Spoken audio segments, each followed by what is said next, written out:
नमस्कार, आपण पाहत आहात प्रखर न्यूज। स्वच्छ सर्वेक्षण 2026 अंतर्गत सटाणा शहर स्वच्छ, सुंदर आणि कचरामुक्त ठेवण्यासाठी सटाणा नगर परिषदेने महत्त्वाचे पाऊल उचलले। शहरातील विविध कचरा संवेदनशील ठिकाणांवर येथे कचरा टाकू नये असे सूचना फलक लावण्यात आलेत।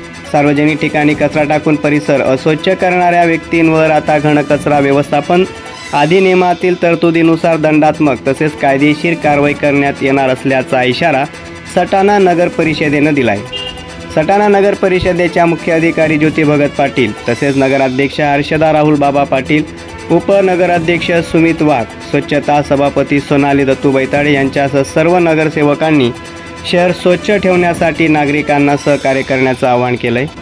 स्वच्छ सर्वेक्षणात सटाणा शहराने सर्वोत्कृष्ट कामगिरी करावी आणि देवभूमी सटाण्याचा लौकिक अधिक उंच व्हावा यासाठी नगर परिषद आता कठोर भूमिका घेत असल्याचं चित्र पाहायला मिळत आहे। प्रखर न्यूजसाठी भैयासाहेब माळी, सटाणा।